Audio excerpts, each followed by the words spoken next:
सखी सहेली।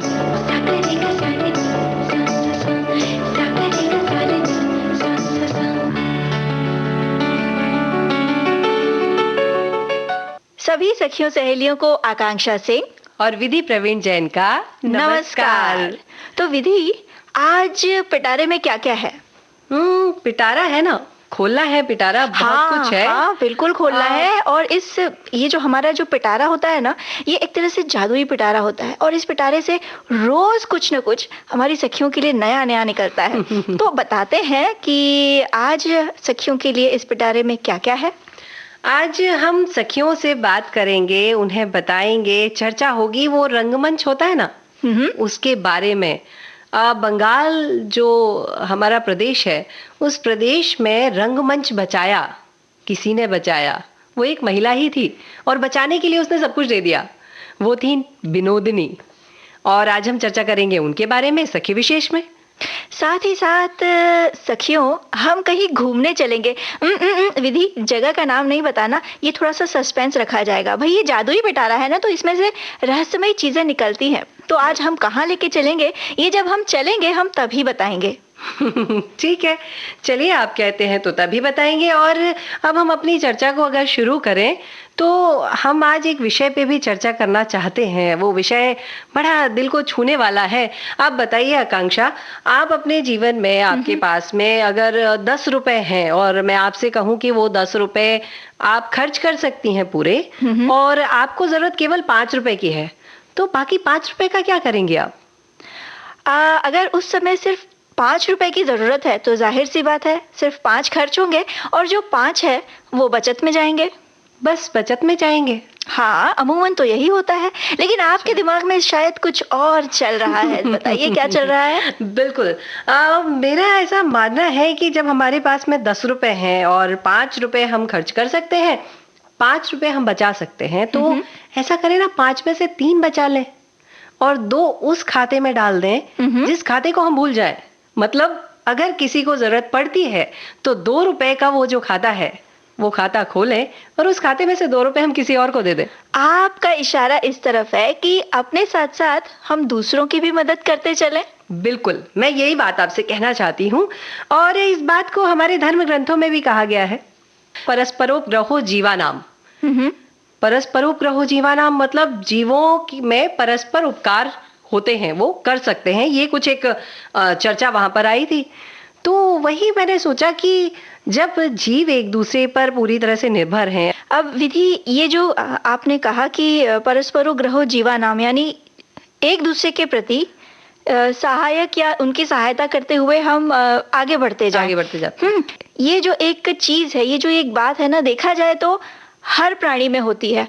अगर आप देखें, हम मनुष्यों में तो होती ही है, क्योंकि मनुष्य को जीवों में सबसे बुद्धिमान कहा जाता है। बिल्कुल। तो उस हिसाब से अगर हम देखें तो अगर हम मनुष्य एक दूसरे की सहायता करते हैं तो ये अच्छी बात है।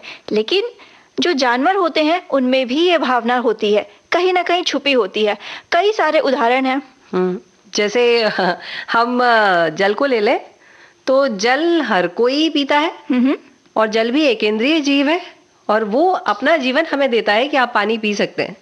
हम वनस्पति की तरफ जाते हैं तो बिना खाए पिए ना आप जी सकती हैं और ना मैं जी सकती हूँ। बिल्कुल बिल्कुल। तो ये चीजें हमें वहां से मिल जाती हैं। और अगर हम थोड़ा और आगे बढ़ें तो एक चीज और मुझे बड़ी रोचक सी लगी, जो मैं आपके साथ, हमारी सखियों के साथ बांटना चाहती हूँ। बताइए। हम पक्षियों को देखा करते हैं। वो एक डाल से दूसरी डाल उड़ते रहते हैं और फल खाते हैं। और वो जो बीज होते हैं, वो उनकी चोंच के कारण वो बीज जो है वो टूट नहीं पाते हैं, वो सीधे उनके पेट में जाते हैं। जो मल है उसका त्याग वो करते हैं। अब वो जो मल त्याग किया है उसमें एक बीज होता है, वो बीज फिर से पौधा बन जाता है। और इसीलिए कहा जाता है कि ये जो सारे जंगल है ना, ये गिलहरियां उनकी दादी हैं। कारण यही है जो आपने ये जो तथ्य दिया ना कि पक्षी खाते हैं और कहीं जाके उसका त्याग करते हैं। वैसे ही कहते हैं, हमारी दादी नानी हमें कहानी सुनाया करती थी कि गिलहरियां जो बीज था वो कहीं छुपा कर रख देती थी और फिर उसे भूल जाती थी, और वो जो बीज था वो फिर से पौधा बन जाता था। फिर से पौधा बन जाता था। और इसी तरह ये सारे जो जंगल हैं, ये गिलहरियों के और पशु पक्षियों के तैयार किए हुए हैं। क्या बात है! मतलब कितनी रोचक जानकारी है कि वो वहीं से खाते हैं और उन्हें ही दे देते हैं। तो एक बात और, अभी कई सारे जो सोशल मीडिया है वहाँ पर ये बातें आती हैं, हम भी कई बार पढ़ते रहते हैं कि गर्मियों के दिनों में अगर आप फल खाएँ तो उनकी गुठलियाँ यहाँ-वहाँ ना फेंकें, सुखाकर पास में रख लें। बारिश आने के पहले हो सके तो सड़कों के किनारे, जंगलों में, अलग-अलग जगहों पर छोड़ दें, वो पौधे खुद से बन जाएँगे। और मूल भावना यही है इसमें कि हम कहीं न कहीं किसी न किसी रूप में एक-दूसरे की सहायता करते चलें। अब देखो ना, ये जो कोरोना काल चल रहा है, हुँ। इसमें भी ऐसे कई उदाहरण सामने आए हैं, जिसमें हमने एक-दूसरे की मदद की है। बिल्कुल, बहुत सारी मदद की है लोगों ने। और हम इसी कोरोना काल को अगर लेकर चलें ना, तो आगे मुझे एक बात और एक कहानी याद आती है। कहानी नहीं है, चूँकि ये सत्य घटना है, अभी कुछ दिन पहले घटित हुई कि मोहल्ले की एक शिक्षिका थी एक गाँव में। हुँ, हुँ। तो वो मोहल्ले की जो शिक्षिका थी, उनके पास में पैसे नहीं थे। उन्होंने जब देखा तो केवल ₹200 बचे थे।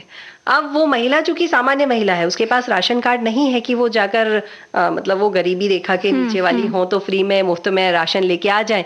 अब नहीं था, ये बात जान गए कुछ लड़के जो सबको अनाज बाँट रहे थे, लेकिन वो जानते थे कि ये महिला को हम अनाज बाँटने तो नहीं जा सकते। वो इस तरह से हमसे अनाज नहीं लेंगी। हुँ। उन्होंने क्या किया, एक किराने की दुकान वाले को मना लिया और उसके बाहर बोर्ड लगा दिया कि ₹200 में महीने भर का पूरा राशन लेके जाएँ, क्योंकि मेरे पास बहुत सारा इकट्ठा हो गया है और मैं इसे निकालना चाहता हूँ। दुकान बंद करनी है इसके जी। लिए।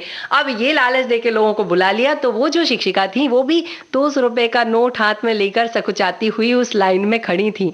अब हुआ क्या कि उन लोगों ने सबको राशन दिया, इन्हें भी राशन दिया थैले में भरकर। हुँ, हुँ। ये वो थैला लेकर घर आ गई। घर आई तो देखा तो राशन तो जितना उन्होंने कहा था उससे कई गुना था और उसके साथ में वो 200 का नोट भी उसमें रखा हुआ था। तो उनका मान भी रख क्या लिया बात है! और पैसा भी दे दिया। तो यही तो परस्पर उपकार है कि आप देना भी चाहें तो खुले मन से दें, उसे दुनिया को जताकर मत दें और यहाँ तक उस इंसान को भी ना बताएँ। कहते हैं ना, एक हाथ से दान दो तो दूसरे को पता भी मत पड़ने दो। बिल्कुल, बिल्कुल। और ये जो मदद की भावना है, सहायता करने की जो ये भावना होती है, हुँ। ये ज़रूरी नहीं कि बहुत बड़ी मदद की जाए तभी मदद कहलाएगी।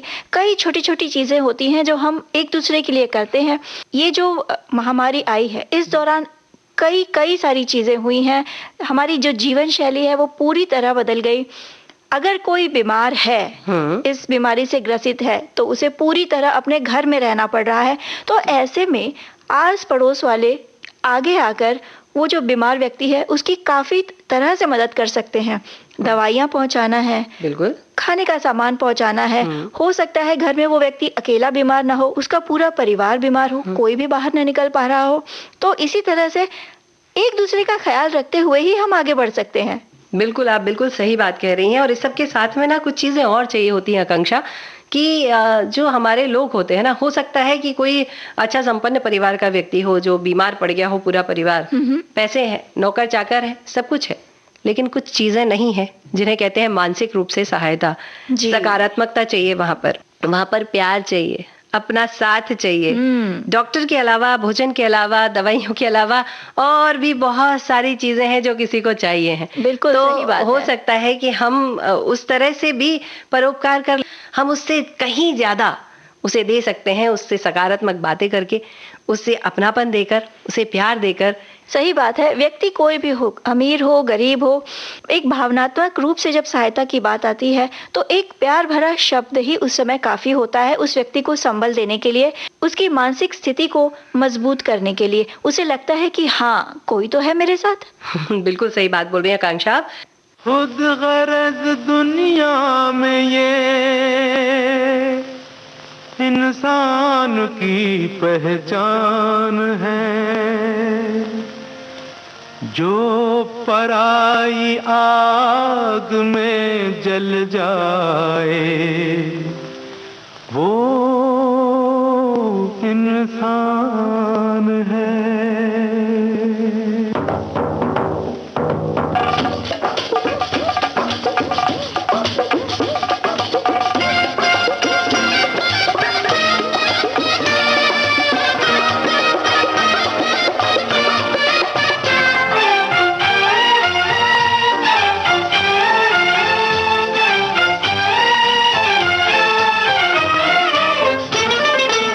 अपने लिए जिए तो क्या जिए अपने लिए, जिए तो क्या जिए, तू जिए दिल जमाने के लिए, अपने लिए जिए तो क्या जिए।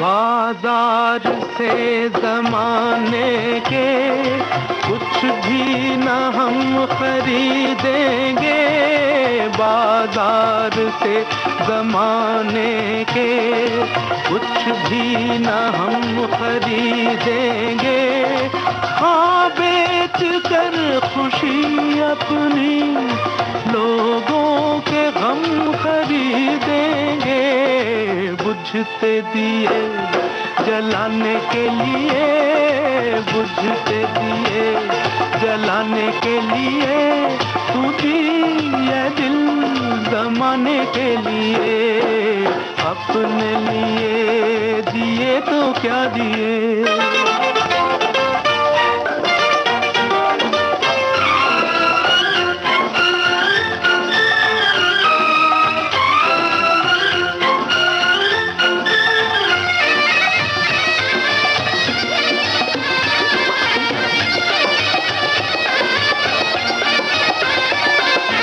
अपनी खुदी को जो समझा उसने खुदा को पहचाना, अपनी खुदी को जो समझा उसने खुदा को पहचाना, आजाद फितरत इंसान अंदाज क्यों गुलामाना, सर ये नहीं झुकाने के लिए, सर ये नहीं झुकाने के लिए, तू जिए दिल जमाने के लिए, अपने लिए जिए तो क्या जिए।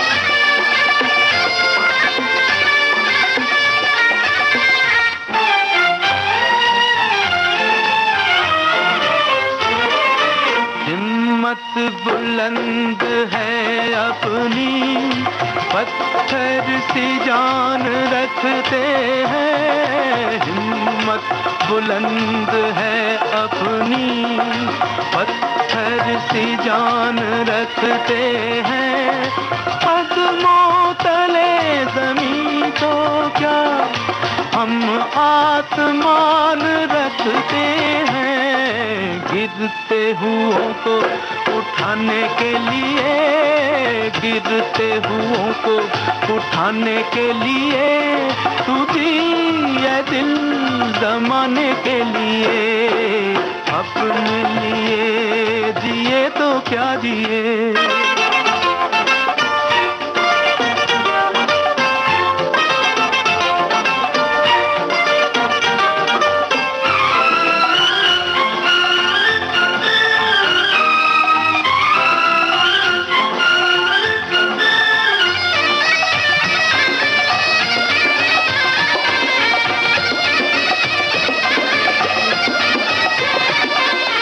चल आफताब लेकर चल, चल माहताब लेकर चल, चल आफताब लेकर चल, चल माहताब लेकर चल, तू अपनी एक ठोकर में 100 इनकलाब लेकर चल, जुल्म सितम मिटाने के लिए, जुल्म सितम मिटाने के लिए, तू जिए दिल जमाने के लिए, अपने लिए जिए तो क्या जिए, अपने लिए जिए तो क्या जिए, तू जिए दिल जमाने के लिए, अपने लिए जिए तो क्या जिए।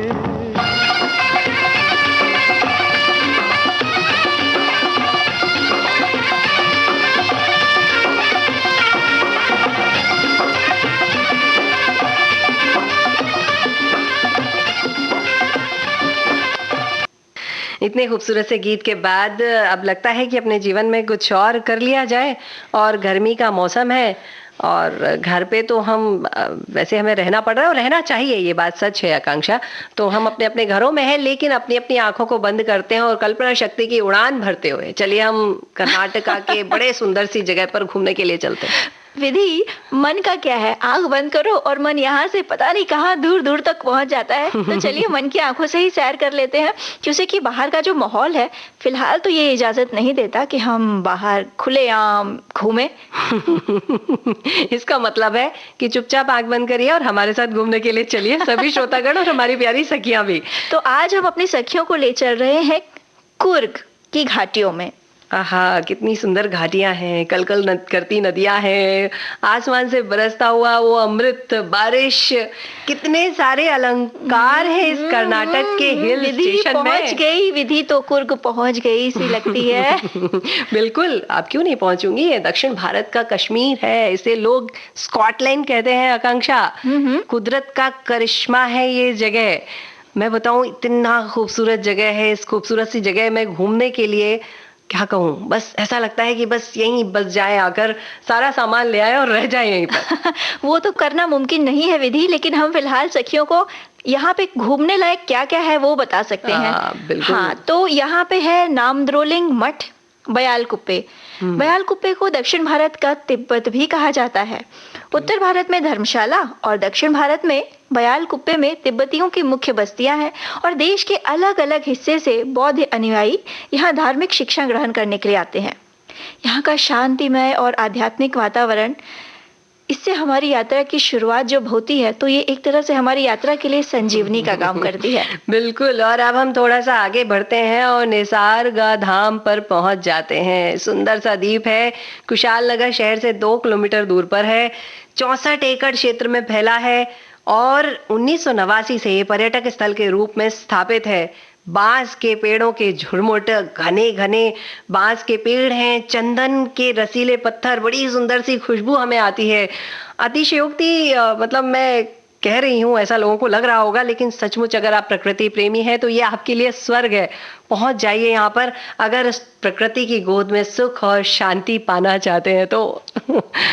और इसके अलावा एब्बे वाटरफॉल भी देखने लायक है। मदिकेरी से लगभग 8 किलोमीटर की दूरी पर स्थित है एब्बे वाटरफॉल और ये वाटरफॉल कॉफी के सुंदर बागानों से चारों तरफ से घिरा है। आपको वाटरफॉल तक पहुंचने के लिए लंबी सीढ़ियां उतरनी पड़ेंगी, लेकिन आपको थकान महसूस नहीं होगी और उसके बाद जो प्राकृतिक नजारा आपको दिखेगा वो तो बस आपकी जो थोड़ी बहुत थकान भी है ना विधि, उसको दूर कर देगा। और एब्बे वाटरफॉल को पहले जेसी वाटरफॉल के नाम से जाना जाता था। वैसे जेसी एक अंग्रेज अधिकारी की पत्नी का नाम था और बाद में इसका नाम एब्बे पड़ा। और जब आप यहाँ जाते हैं तो कुछ वक्त वाटरफॉल को जब आप निहारते हैं, यकीन मानिए उसकी जो अमिट छाप है, उसका जो एक छाया चित्र है ना, वो आपके दिलो दिमाग में ऐसा बस जाएगा कि आप भूल नहीं पाएंगे। और बरसात के मौसम में तो ये वाटरफॉल अपने रौद्र रूप में होता है। इतनी गर्मियों में वाटरफॉल की बातें कर रही हो आकांक्षा, हाँ, लोगों के मन में तो राहत महसूस हो रही है। पंजाबी विच कहते हैं ना, ठंड पैगी, वही कुछ हो गया होगा लोगों के दिल में। चलिए अब हम आगे बढ़ते हैं। तो राजाओं के मकबरे यहाँ पर बनाए गए हैं, बड़े सुंदर सुंदर मकबरे पहाड़ी क्षेत्र पर हैं। इंडो दर्शनीय शैली में ये मकबरे बनाए गए हैं। और जब हम दाहिनी ओर देखते हैं तो दो मुख्य मकबरे हमें दिखाई देते हैं। एक है लिंग राजेंद्र जी का और दूसरा है उनके पुत्र विक विराजेंद्र जी का। ये 1820 में निर्माण किए गए थे। उसके बाद में 1834 में निर्माण किया गया था रुद्रप्पा, जो कि यहाँ के शाही पुजारी हुआ करते थे, उनका मकबरा। उसके बाद आगे बढ़ते हैं तो डोडा वीरा राजेंद्र और उनकी रानी के मकबरे हमें वहां पर दिखाई देते हैं। और यह इतनी ऊंचाई पर है कि मदिकेरी का पूरा जो शहर है वो यहाँ से आप आराम से देख सकते हैं और बहुत सारी सुंदर सुंदर फोटो खींच सकते हैं। क्या बात है। साथ ही साथ यहाँ देखने लायक है मदिकेरी किला और संग्रहालय। मुख्य बस स्टॉप से सिर्फ लगभग 700-800 मीटर की दूरी पर स्थित है मदिकेरी का किला। किला बहुत भव्य नहीं है, पर उस वक्त के इतिहास का ये बखूबी बयां करता है। अब इस इमारत को सरकारी कार्यालय के लिए प्रयोग किया जाता है। इसके ठीक सामने एक संग्रहालय है, जहां आपको कोडवा संस्कृति की झलक देखने को मिल जाएगी। खुदाई में प्राप्त सारी चीजें यहीं संग्रहित हैं। हाँ आकांक्षा, अब हमें और आगे बढ़ना है, और बढ़ना है तो मदिकेरी के किले से थोड़े आगे जाएंगे तो राजा की सीट तक पहुंच जाएंगे। बहुत अलग जगह है यहाँ। इस जगह को कुछ ऐसा बनाया गया है और ऐसा लगता है कि राजा लोग जो है वो पर्वत श्रृंखलाएं, सूर्योदय, सूर्यास्त, काफी के बागान, ये सब देखने के लिए यहाँ पर आया करते होंगे, इसलिए इसको राजा की सीट कहा जाता है। और साथ ही साथ मुख्य आकर्षण है ओमकारेश्वर मंदिर। मदिकेरी में स्थित ओंकारेश्वर मंदिर को सन 1820 में राजा लिंगराजेंद्र द्वितीय ने तपस्या के रूप में बनवाया था। मंदिर वास्तुकला के मुहम्मदन शैली में बनाया गया है, जिसमें एक गुंबद है। इसके 4 कोने चारों बुर्जों से घिरे हैं और मंदिर के प्रवेश द्वार के पास ही एक लिंग स्थापित है। मंदिर की एक ओर आकर्षक वास्तुशिल्प विशेषता और सामने एक छोटा सा तालाब है, जिसमें कई प्रकार की मछलियां हैं।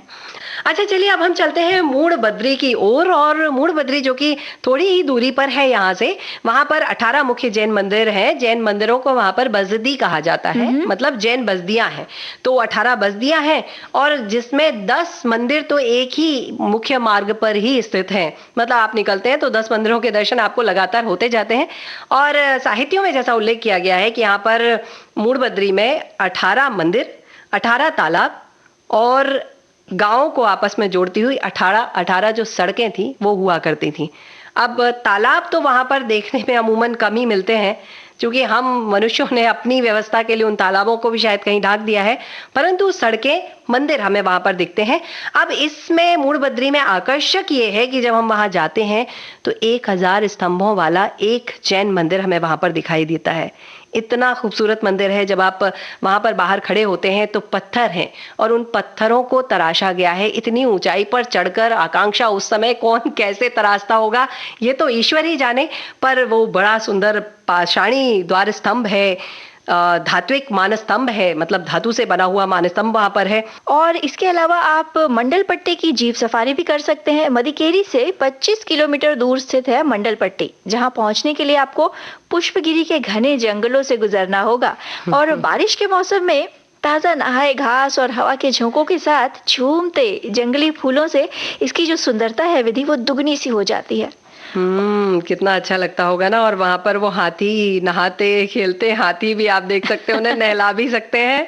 कितना खूबसूरत लगता होगा। दोबारे हाथी कैंप की बात कर रही हैं आप। और साथ ही साथ तलकावेरी कुर्ग से जो लगभग 40 किलोमीटर दूर स्थित है, और ये वो जगह है जहां से कावेरी नदी की उत्पत्ति हुई है। कावेरी नदी सप्त सिंधु नदियों में से एक पवित्र नदी है। तो मतलब आपको सब कुछ बड़ा अच्छा मिल जाता है। और यहाँ जाते हैं तो आपको बड़ा अच्छा खाना भी मिलता है। कड़ाबुट, नुपुट, पंदिकेरी, कोडवा कोला करी, बैम्बू शूट करी, अक्की ओटी और दक्षिण भारत की सारे जो स्वादिष्ट भोजन है वो तो आप कर ही सकते हैं। चॉकलेट सबसे ज्यादा कुर्ग में ही उत्पन्न होता है, तो आप यहाँ से अलग अलग तरह की चॉकलेट लेकर जा सकते हैं। घर की बनी कॉफी आप लेकर आ सकते हैं और उसका कॉफी का आनंद उठा सकते हैं। लौंग, इलायची, काली मिर्च जैसे मसाले भी यहाँ पर बड़े अच्छे मिलते हैं। तो मतलब क्या बात है। तो अगर आप विधि ये सब जब हम बता रहे हैं तो एक ऐसा लग रहा है कि घूमे चाहे ना घूमे, ये सारे व्यंजनों का स्वाद जरूर लेंगे। महिलाएं हैं ना, खरीदारी करना कहाँ छोड़ेंगे। अच्छा, अब बता दिया जाए कि यहाँ पहुंचा कैसे जाए। हाँ तो बिल्कुल कुछ नहीं करना है, बेंगलोर तक आप पहुंच जाइए, वहां से 260 किलोमीटर दूर, या फिर आप मैसूर पहुंच जाइए तो वहां से 120 किलोमीटर दूर आपको जाना है। नजदीक का जो हवाई अड्डा है वो बेंगलोर है और रेलवे स्टेशन जो है वो मैसूर है। तो आपको आसानी से यहाँ पहुंचना है। यहाँ से बस से, कार से, और चाहे तो वो अगल बगल की जो सुंदरता है उसका आनंद उठाते हुए बाइक से भी जा सकते हैं। क्या बात है। तो एक काम करें आकांक्षा, इतने सुंदर जगह पे घूमने के साथ एक सुंदर सा गीत भी सुनवा दे। जरूरी है।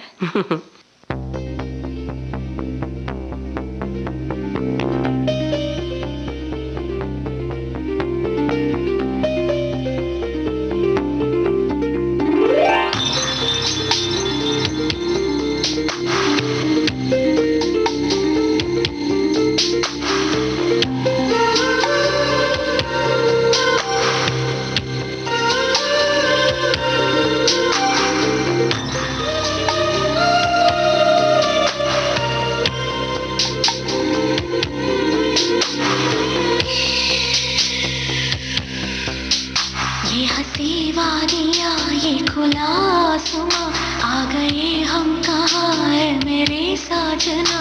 इन बहारों में दिल की कली खिल गई, मुझको तुम जो मिले हर खुशी मिल गई।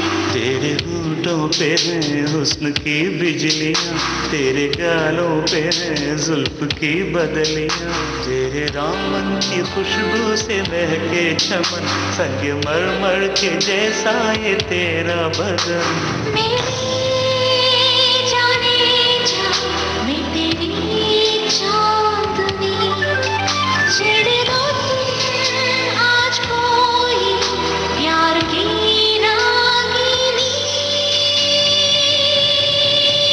ये हंसी वादियाँ ये खुला आसमां, आ गए हम कहाँ है मेरे साजना।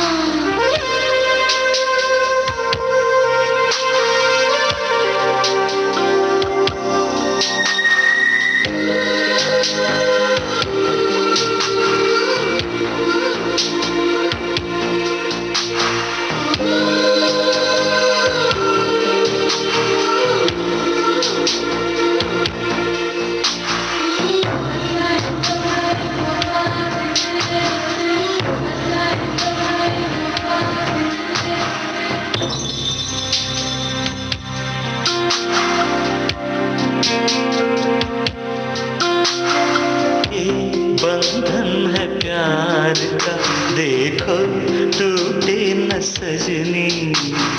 ये जन्मों का साथ है, देखो छूटे न सजना। तेरे आंचल की छाँव के तले मेरी मंजिल मुझे मिल गई। तेरी पलकों की छाँव के तले मोहब्बत मुझे मिल गई। ये हंसी वादियाँ ये खुला आसमां, आ गए हम कहाँ है मेरे साजना। इन बहारों में दिल की कली खिल गई, मुझको तुम जो मिले हर खुशी मिल गई। ये हंसी वादियाँ ये खुला आसमां, आ गए हम कहाँ है मेरे साजना।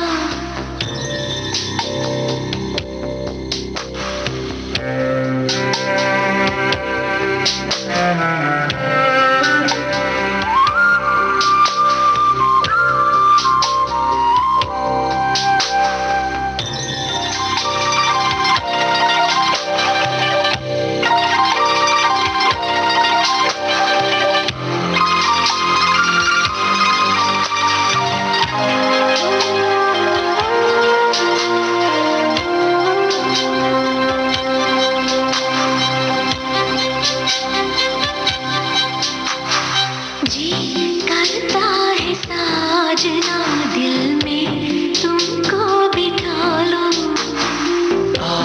मस्ती की रात में अपना तुमको बना लूं। उठने लगे हैं तूफान क्यों मेरे सीने में ऐ सनम।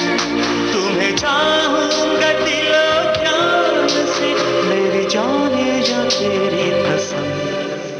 ये हंसी वादियाँ ये खुला आसमां, आगे हम कहाँ ऐ मेरे जाने जा। इन बहारों में दिल की कली खिल गई, मुझको तुम जो मिले हर खुशी मिल गई। मेरी जाने जा, मैं तेरी चांदनी, छेड़ दो तुम आज कोई प्यार की रागिनी। ये हंसी वादियाँ ये खुला आसमां, आ गए हम कहाँ, ऐ मेरे साजना। ये हंसी वादियाँ ये खुला आसमां, आ गए हम कहाँ। ऐ मेरे साजना। कितना सुंदर गीत हम सुन रहे थे ना।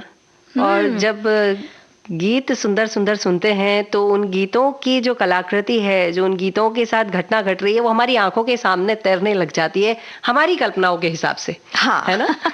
धुन के हिसाब से कई सारे चित्र सामने आते हैं विधि। हाँ, तो वो जो चित्र आते हैं ना, उन्हीं आंखों के सामने जो चित्र आ रहे होते हैं, उन चित्रों को जब आप रंगमंच पर जाते हैं, जहाँ पर कैमरा नहीं होता, जहाँ पर केवल लाइट होती है और एक्शन होता है, और 3 घंटे अनवरत लगातार आप अपने किसी एक किरदार को या कई सारे किरदारों को आप निभा रहे होते हैं।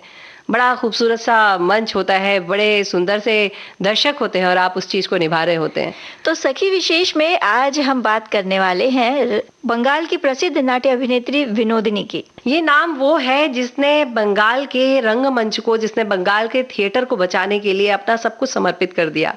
1862 में जन्मी थी विनोदिनी और 1941 तक इन्होंने अपने जीवन को जिया है। आकांक्षा, ये एक ऐसे व्यक्तित्व है जिन्होंने अपने 12 वर्ष की आयु में अभिनय शुरू कर दिया था और 23 वर्ष की उम्र तक अभिनय किया। केवल इतने सी साल ही उन्होंने अभिनय किया, लेकिन उसके बीच में उन्होंने उस स्थान को, जिसे रंगमंच कहते हैं, उसे बचा लिया और ऐसे बचाया कि आज भी बंगाल के रंगमंच के लोग विनोदिनी को पूजते हैं और उनके नाम पे रंगमंच का एक थिएटर का, एक नाट्यगृह का नाम भी देकर रखा हुआ है। और उनकी नाटक यात्रा की बात की जाए तो गिरीश चंद्र घोष की मेंटरशिप में उन्होंने अपना पहला नाटक किया था। पूरे नाट्य जीवन काल उन्होंने 80 से अधिक भूमिकाएं निभाई, जिनमें कई किरदार आज भी जाने जाते हैं। प्रमिला हो, सीता हो, द्रौपदी का किरदार हो, और साथ ही साथ एक विशेष बात यह है कि अपनी आत्मकथा लिखने वाली एशिया की वो पहली अभिनेत्रियों में से एक थी।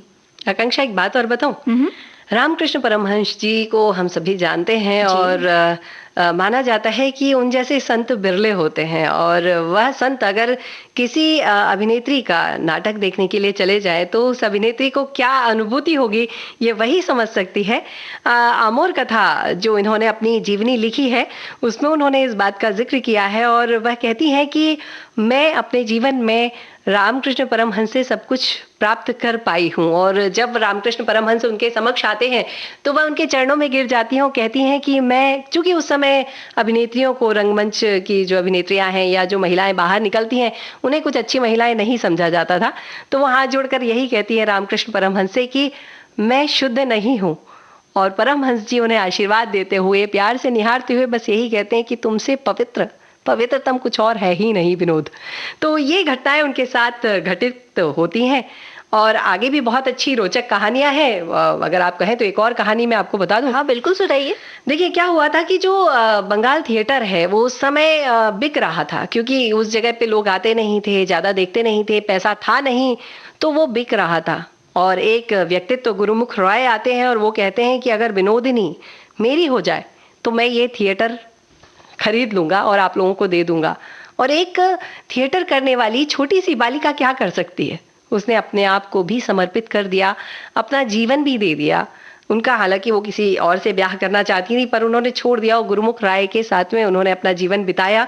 तो ये विनोदिनी जो है, उन्होंने सब कुछ, कह सकते ना, क्या समर्पित कर सकते एक महिला, उसने सब कुछ समर्पित कर दिया और उस थिएटर को, उस रंगमंच को बचा लिया। अगर वो नहीं होती तो शायद आज बंगाल में थिएटर उतना नहीं होता जितना आज है।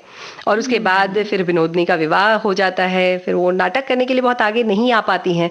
पर उन्होंने जो भी काम किया उसमें भी उन्होंने काफी प्रयोग किए विधि, जैसे यूरोपीय और देशी शैलियों के माध्यम से मंच मेकअप की आधुनिक तकनीकों की उन्होंने शुरुआत की थी। बिल्कुल, ये काम उन्होंने बहुत अच्छा किया था। जब उन्होंने ये जो मेकअप है, देखिए सबसे बड़ी चीज होती है, कहते हैं ना, पार्श्व मंच जो होता है, उस मंच को संभालना, सामने के मंच पर खड़े होना और लाइट और जो ध्वनियाँ होती है, संगीत होता है, उसके साथ खेला, ये काम उन्होंने बहुत अच्छा किया है।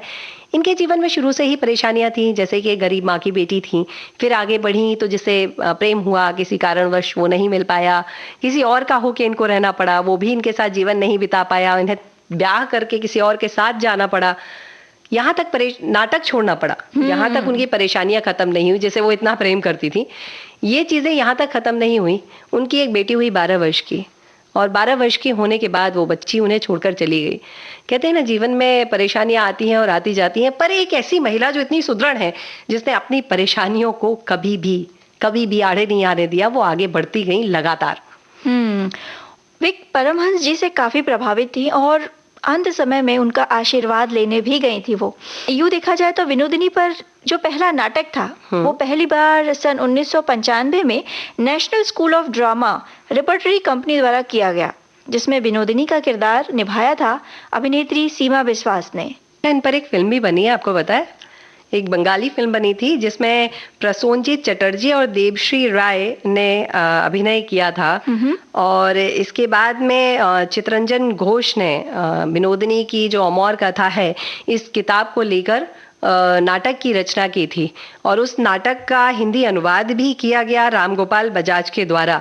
तो अब जो बंगाल में बंगाली भाषा में जो नाटक है वह बंगाल के नाट्य मंचों पर होता है और हिंदी वाला जो नाटक है वो पूरे देश में मंचित किया जाता है। और आपने अभी बात कही थी कि ये रामकृष्ण परमहंस जी के पास में उनके अंतिम समय में गई थी, हालांकि इन्हें कोई जाने नहीं दे रहा था, पर परमहंस जी ने खुद ने उन्हें वहां बुलाया था और अंत समय में जो उन्होंने अपनी किताब लिखी अमर कथा, उसमें उन्होंने आखिरी पंक्तियों में लिखा है कि जो उस वक्त मुझे मिला था उस आशीर्वाद का, वो आशीर्वाद और कहीं हो ही नहीं सकता। और मुझे ऐसा लगता है कि रंगमंच के लोगों के लिए विनोदिनी एक प्रेरणा है।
अच्छा विधि, हम आज अपनी सखियों को एक इंटरव्यू भी सुनाने वाले हैं। डॉक्टर आरती लाल चंदानी से ममता सिंह की जो बातचीत है, फोन पर की गई बातचीत, उसका आज पहला भाग हम अपनी सखियों को सुनाएंगे।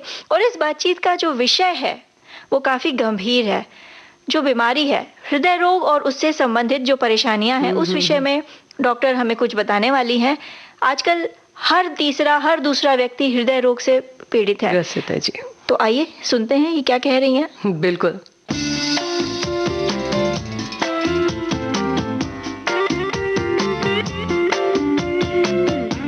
दोस्तों नमस्कार, हाजिर हूँ मैं आपकी रेडियो सखी ममता सिंह। हमारे साथ टेलीफोन लाइन पर मौजूद हैं प्रोफेसर डॉक्टर आरती दवे लालचंदानी। तो चलिए दोस्तों, हम डॉक्टर आरती दवे का स्वागत करते हैं विविध भारती परिवार की ओर से और उनसे उनके बारे में पूछते हैं और इस हृदय रोग से जुड़े हुए तमाम बातें पूछते हैं। पहले हम उनका परिचय करवाते हैं। डॉक्टर आरती दवे, आपका बहुत बहुत स्वागत है। नमस्कार। नमस्कार। मैं डॉक्टर आरती लालचंदानी, मैं कानपुर की हूँ और कानपुर का जो कार्डियोलॉजी इंस्टीट्यूट है, Lakshmipat Singhania institute of cardiology, वहाँ से मैं पहली महिला हृदय रोग विशेषज्ञ थी। और वहाँ का जब डीएन डिग्री दिया जाता है, डीएन जो होता है ये सुपर स्पेशलाइजेशन होता है हृदय रोग में, कार्डियोलॉजी में, तो मैं पहली महिला हृदय रोग विशेषज्ञ बनी। अब हम बातचीत का सिलसिला शुरू कर रहे हैं, जो आज का विषय है दिल की बीमारियां हर उम्र में। बताइए डॉक्टर कि हृदय रोग से बचने के लिए किस तरह की सावधानी हमें बरतनी चाहिए और किस तरह की जीवन शैली हो।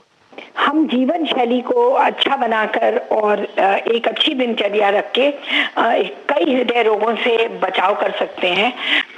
बल्कि आपको आश्चर्य होगा जानकर कि जो हृदय रोग की बीमारियां होती हैं वो ज्यादातर 90% से भी अधिक वो लाइफस्टाइल से रिलेटेड होती हैं, हमारी गंदी आदतों की वजह से। यानी कहने का मतलब ये है कि ये ईश्वर या कुदरत हमें नहीं ये बीमारी देता, हम खुद इन बीमारियों को पालते हैं। कई बीमारी के बारे में हम कुछ नहीं कर सकते। अगर कई बार बीमारी होती है बहुत स्ट्रॉन्ग जेनेटिक रीजन से, तब अनुवांशिक, तब हम कुछ नहीं कर सकते, लेकिन ऐसा बहुत रेयर है। कई बार जेनेटिकली, जैसे हमारे माँ बाप को ये बीमारी हो और हमारे चाचा को, मामा को, इन लोगों में हो, फिर भी हम अपने अच्छे लाइफस्टाइल से, अच्छी आदतों से, नित्य व्यायाम करके, योग करके, अच्छे खान पान पे पूरा ध्यान दे करके हम कई बीमारियों को फिर भी बच सकते हैं। फिर भी हम 100 साल जिंदा रह सकते हैं। सिर्फ हमें कुछ बातों का ध्यान रखना होगा, अच्छी लाइफस्टाइल लीड करनी होगी। अच्छी लाइफस्टाइल में ये ध्यान रखिए कि जो हमारे पहले पूर्वजों, हमारे जो शास्त्रों में लिखा है, जो दिनचर्या लिखी है, जो हमारे बड़े बूढ़े बताते आए हैं कि सवेरे जल्दी उठना चाहिए। जब हम ऐसा करते हैं तो कम से कम हम 30% अपनी बीमारी की संभावना कम करते हैं। तो एक तो सवेरे जल्दी उठना, सवेरे अच्छे कार्य करना, कि पहले स्कूलों में भी सबसे पहली क्लास होती थी पीटी की, एक्सरसाइज की, व्यायाम की। बिल्कुल, हाँ। से पहले उठ के लोग कसरत करते थे और अपने तैयार हुए, नहाए धोए, फिर कसरत करते थे। तो इस चीज को ध्यान में रख के अगर हम सुबह सुबह उठ के तैयार होके कसरत करें तो आपको पुराने दिनचर्या पे आना है। सुबह जल्दी उठना, सुबह जल्दी उठेंगे तो अपने आप रात को आप टाइम पे सोएंगे। जब आप समय से सोते हैं रात को तो आप कई हृदय की बीमारियों से बचते हैं।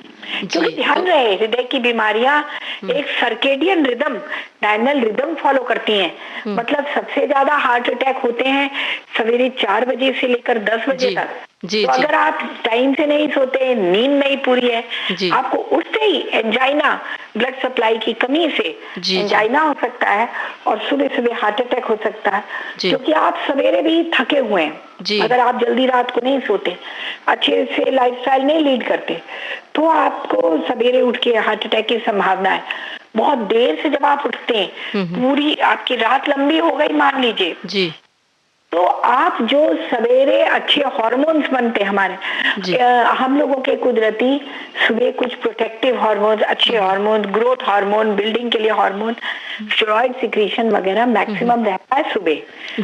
उसमें अगर हम उठते हैं, जो काम हम करते हैं उसमें हमारे बॉडी टिश्यूज बनते हैं, उससे हमारे, जैसे फॉर एग्जाम्पल आँख की रोशनी तेज होती है, सुनने की शक्ति अच्छी होती है, हार्ट के जो एंडोथेलियल लाइनिंग होते हैं उसमें से हार्मोन सिक्रीट होते हैं, हमारी पूरी धमनियां साफ होती हैं। और साफ करने के प्रोसेस में जो हमारा कचरा जमा हुआ है, कचरा क्या होता है जो हमारी धमनियों में जमता है, खास करके दिल की धमनी या ब्रेन की कैरोटिड वेसल्स हैं या गुर्दे की और मसल्स की, तो ये क्या चीज होता है, ये होते हैं डेड सेल्स की लाइनिंग होती है, प्लेटलेट्स होते हैं जो जम जाते हैं, खून गाढ़ा हो जाता है।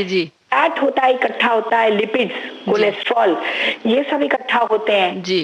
तो ये एक पूरा एक प्लेक बनाते हैं। अंदर प्लेक माने कवरिंग जैसी हार्ड बनती है, अंदर फाइब्रोसिस होती रहती है, डिजनरेटिव प्रोसेस होता रहता है और हमारी धमनियां सिकुड़ती जाती है। जी जी। जब हमें शुगर हो जाए, डायबिटीज हो जाए और किडनी बीमारी हो जाए तो उससे हार्ट अटैक की संभावना कई गुना बढ़ती है।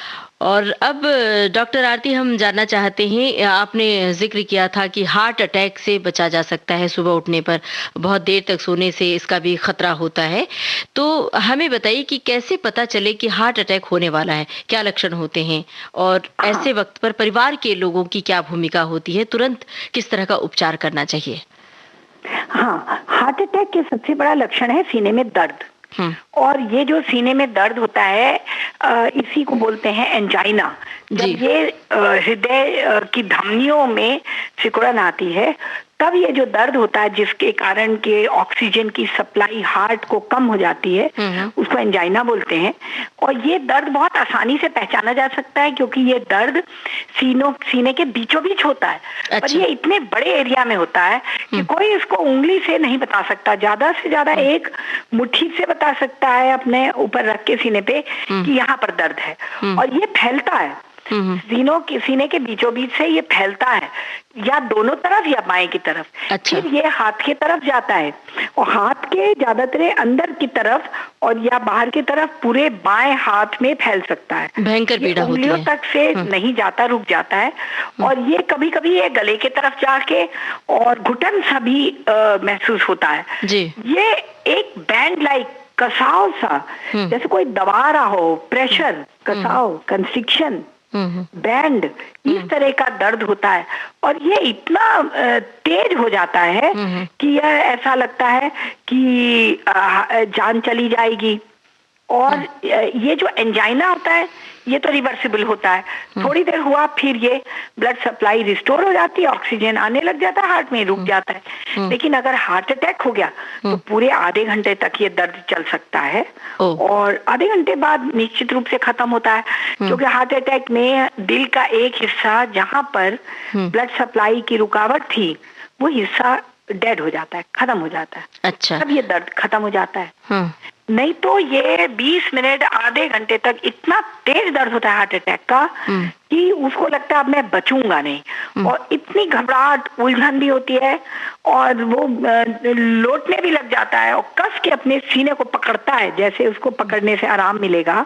लेकिन इसको कितना भी दबाया जाए सीने को आराम नहीं मिलता, पसीना छूटने लग जाता है और अक्सर टट्टी पेशाब भी छूट जाता है। से तेज दर्द में से यही हार्ट अटैक का दर्द। तो फिर उपचार क्या करना चाहिए ऐसे में, त्वरित उपचार के लिए बताइए। हाँ, जब ये इस तरीके का दर्द हो तो अगर ये नॉन हार्ट पेशेंट है, पहले से ही हार्ट के मरीज हैं, तो उनको सॉर्बिट्रेट की गोली 5 mg वाली जो चूसते ही जीभ के नीचे रखते ही गल जाती है, 5 mg की सॉर्बिट्रेट या एंजीसिड की गोली रखनी पड़ती है और तुरंत जीभ के नीचे 1 या 2 गोली रख सकते हैं। अगर एक से ना आराम मिले तो तुरंत दूसरा ले ले और इसको दर्द को रोकें। क्योंकि जब हम सॉर्बिट्रेट या एंजीसिड की गोली जीभ के नक्कर चूसते हैं जीभ के नीचे तो तुरंत ये धमनियां डायलेट करती हैं और हार्ट अटैक में तो दर्द में आराम मिलता है, साथ ही साथ जो हमारा दिल का हिस्सा खत्म हो रहा था वो बच जाता है। अच्छा। इसके अलावा अगर हमारे पास एस्पिरिन की 2 गोली है, जिनको अभी संभावना है हार्ट अटैक की या हार्ट के मरीज हैं, एस्पिरिन की 2 गोली उनको तुरंत ले लेनी चाहिए और चबा के तुरंत खा जाना चाहिए। एस्पिरिन लेने से करीब 1000 में 11 जिंदगियां बचाई जा सकती हैं। जी जी। और अगर ये आपके पास है तो तुरंत, और नहीं तो तुरंत अगर डॉक्टर को फोन करें, कोई नंबर अपने पास कम से मिडिल एज या उसके ऊपर के एज हो तो आप हमेशा कोई ना कोई इमरजेंसी नंबर अपने पास रखें जहां इमरजेंसी में कोई हार्ट के डॉक्टर, हार्ट के सेंटर, कोई इंस्टीट्यूट, कोई कॉर्पोरेट हॉस्पिटल, कोई हेल्थ केयर सेंटर पे आप अप्रोच करें जहां पर आपको अगर 2 घंटे के अंदर पहुंचे तो बहुत ही अच्छा है। ये गोल्डन आवर्स होते हैं और इसके अंदर पहुंचने से अगर आपको प्राइमरी एंजियोप्लास्टी तुरंत धमनियों को खोल दिया जाए मैकेनिकल तरीके से, या 12 घंटे के अंदर आपको ऐसे इंजेक्शन लगाए जाएं जिसको थ्रोम्बोलिटिक बोलते हैं, क्लॉट गलाने की, तो आप पूरी तरह से सुरक्षित हो जाते हैं, आपकी जान बच जाती है और आप हार्ट अटैक से बच जाते हैं। जो हिस्सा आपका हार्ट का अफेक्टेड था वो पूरी तरह से उसमें फिर ऑक्सीजन और खून का संचार हो जाता है, ऑक्सीजन सप्लाई बढ़ती है और आपको एक नई जिंदगी मिलती है। हार्ट भी पूरी तरह से बच जाता है अटैक से। क्या हार्ट अटैक के पीछे ब्लड प्रेशर और शुगर भी वजह होती है, बहुत बड़ी वजह होती है, या फिर धूम्रपान, शराब, तंबाकू की वजह से भी हार्ट अटैक ज्यादा होता है? जी हाँ, हमें हार्ट की बीमारी होती है। पब्लिक में आप इतने लोगों से सुनते हैं कि मेरे घर में ये हार्ट का मरीज, मेरे चाचा, मेरे ताऊ, फलाना, इतने लोगों को जो हार्ट की बीमारी इतनी कॉमन हो गई है, घर में हर घर में एक मरीज तो होता ही है। उसकी वजह ये सब भी है कि गंदी आदत होना। एक तो ये लाइफस्टाइल की मैंने बताया, देर से सोना, खाना ठूस ठूस के खाना, बहुत देर में खाना, जब भूख लगे तो खाना ना मिलना, इकट्ठे ज्यादा खाना, और फिर शराब का सेवन। शराब पीना हार्ट के लिए बहुत नुकसानदायक है। और इसी तरह तम्बाकू, बीड़ी, सिगरेट, किसी तरह से तम्बाकू आपके अंदर जाता है, गुटखा, पान मसाला, ये बहुत गंदी आदतें हैं। डायरेक्ट इनका रिलेशन है हार्ट अटैक से, हार्ट डिजीज से। इसीलिए इन आदतों को बिल्कुल छोड़ देना चाहिए। अगर छोड़ने में तकलीफ है, इसके लिए भी आप डॉक्टर की मदद, साइकोलॉजिस्ट की साइकेट्रिक काउंसलिंग करा सकते हैं, पर इसको छोड़ना अत्यंत जरूरी है। और अपने फैमिली डॉक्टर को, हार्ट स्पेशलिस्ट को जरूर बताएं और बैलेंस डाइट लें, हर चीज लें। अगर आप बैलेंस वे में लें तो चावल भी नुकसान नहीं करता, दूध ना ले, नमक ना ले, चीनी ना ले, ऐसा नहीं है। अगर आपको डायबिटीज नहीं है तो आप शक्कर भी ले सकते हैं, नमक भी ले। नमक बहुत जरूरी होता है, पसीने में बहुत नमक निकलता है जी जी, और नमक की नेचुरल रिक्वायरमेंट है, नमक भी लें। कई लोग बता देते हैं दूध नुकसान करता है, नहीं, दूध नहीं नुकसान करता। जरूर हो सके अगर आप हार्ट के मरीज हैं तो मलाई निकाल लें, पर प्रायः मलाई भी निकालने की जरूरत नहीं पड़ती, दूध बिल्कुल ले सकते हैं। और ये सब चीजें, दूध, दही, रायता, भुनी हुई चीजें, चना है, सब्जी है, फल है, ये सब बहुत फायदे की चीजें हैं, ये सब आप लीजिए और गंदी आदतें छोड़िए। और जहाँ तक शुगर और बीपी का सवाल है, बहुत यंग एज पे भी शुगर हो सकता है, और कब शुगर हो जाए आपको, मिडिल एज से, यंग एज से, ओल्ड एज से कह नहीं सकते। तो डायबिटीज प्रोफाइल, हाइपरटेंशन प्रोफाइल, पूरे ब्लड प्रेशर की जांचें, बीपी चेक कराइए, पूरा हाइपरटेंशन प्रोफाइल माने ब्लड में, थायराइड प्रोफाइल, थायराइड की वजह से भी हार्ट डिजीजेस होती है, शुगर बढ़ता है, थायराइड की वजह से बीपी बढ़ता है। तो ये सब चीजें, ये सारी profile, diabetic, lipid profile, hypertension profile, cardiac profile, cardiac माने हार्ट का प्रोफाइल, हाइपरटेंशन प्रोफाइल। जांच की बात की हमें मेरे जहन में आया कि जांच, दिल की बीमारियों की जांच किन किन पद्धतियों से की जाती है और उम्र के किस पड़ाव से नियमित रूप से दिल की बीमारियों के लिए जांच करवानी चाहिए? दिल की बीमारियों के लिए एक तो आप एडोलेसेंट एज खत्म करें, 18-20 साल एक बार होनी चाहिए। उसके बाद 35-40 साल में जब आप मिडिल एज में प्रवेश करने लगे तब आपको एक बार करानी चाहिए। मिडिल एज खत्म होने पे 55-60 इयर्स पे भी एक बार जांच होनी चाहिए। उसके बाद रेगुलर जांच होनी चाहिए। अगर बीमारी है तो साल में 1 या 2 बार, और लगातार ये ओल्ड एज में पूरे साल में 1 या 2 बार जांच होनी चाहिए नियमित रूप से। जी, तो जांच की पद्धति क्या है? स्पेसिफिकली जो जांचें हैं ब्लड टेस्ट के अलावा, वो आपको ईसीजी, एक इलेक्ट्रोकार्डियोग्राम जिसमें मुश्किल से 5-10 मिनट लगता है, वो आप करा सकते हैं। और दूसरी जांच है इकोकार्डियोग्राफी, डॉपलर, करने में तो सिर्फ 10 मिनट लगता है, ऑटोमेटिक कंप्यूटर से प्रिंट आउट आ जाता है। अच्छे कॉम्पिटेंट कार्डियोलॉजिस्ट से इको डॉपलर भी जरूर कराना चाहिए।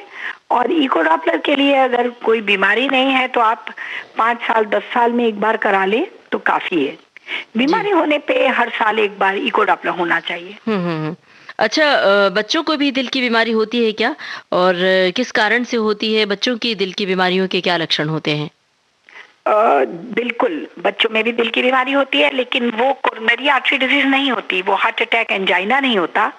बच्चों को जो बीमारी होती है वो होती है rheumatic fever, rheumatic heart disease. और rheumatic fever, rheumatic heart disease के लक्षण होते हैं जोड़ों में दर्द, घुटनों में, एड़ी में और ये एल्बो में, रिस्ट में ये दर्द होते हैं। और दर्द ये बना हुआ नहीं रहता, थोड़े दिन एक घुटने पे, दूसरा घुटना पे, एक एड़ी, दूसरी एड़ी, फीटिंग टाइप के पेन होते हैं, एक हफ्ता दर्द रहता है। अच्छा। लेकिन ये दर्द होता है, उसके बाद हार्ट के, हृदय के वाल्व खराब हो जाते हैं और ये बहुत सीरियस बीमारी का रूप ले लेती है। इतना तक कि बच्चे की जिंदगी बहुत कम हो जाती है। हार्ट के वाल्व की बीमारी के बाद आमतौर पे बच्चा 10 से 20 साल, 30 साल जिंदा रह पाता है और उसका इलाज बहुत कठिन होता है। वाल्व बदलना पड़ जाता है या वाल्व का ऑपरेशन होता है, सीरियस, मेजर, जो कि भी बहुत खतरनाक, बहुत महंगा ऑपरेशन होता है। जी जी। इसीलिए जब बच्चों में जोड़ों का दर्द हो, जोड़ में सूजन आए और चलने में तकलीफ होने लगे, इसके पहले ही आप उसके हार्ट की जांच कराएं। कौन सी जांच? इकोकार्डियोग्राफी, डॉपलर, इको अल्ट्रासाउंड की तरह हार्ट देखा जाता है। डॉक्टर आरती, आपका बहुत बहुत शुक्रिया अदा कर रहे हैं, इतनी जानकारी वाली बातें हमारे श्रोताओं को आपने बताई। बहुत बहुत शुक्रिया आपका। नमस्कार।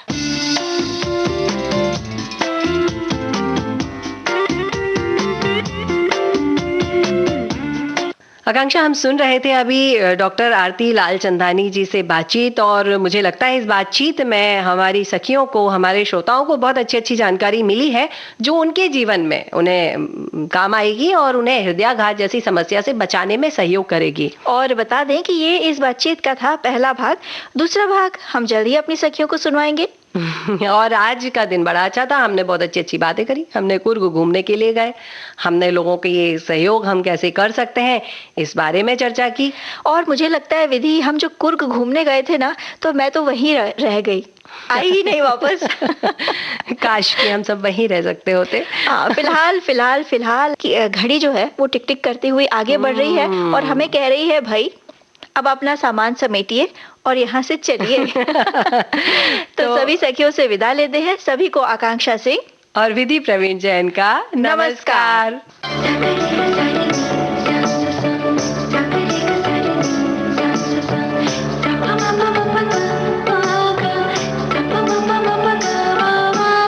सखी सहेली।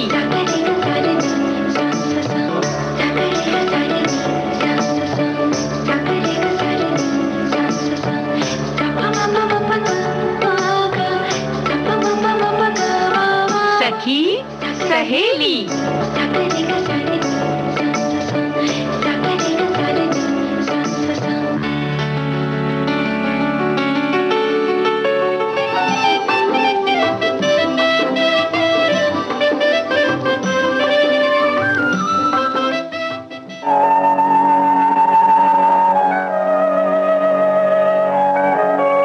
भारत के कोने कोने से फिजाओं में गूंजती विविध भारती, देश की सुरीली धड़कन विविध भारती, भूले बिसरे गीतों के साथ संगीत सरिता। कुछ बातें, कुछ गीत, कायम रहे छाया गीत। तलाश करती इंस्टाग्राम, फेसबुक, मायने रखते हैं आपके ट्वीट। वीर सैनिकों की जयमाला और हंसी का हवा महल, बाइस्कोप की बातें, यादों के उजाले। चौबारे पर सहेली है सखियों के संग। सखी सहेली।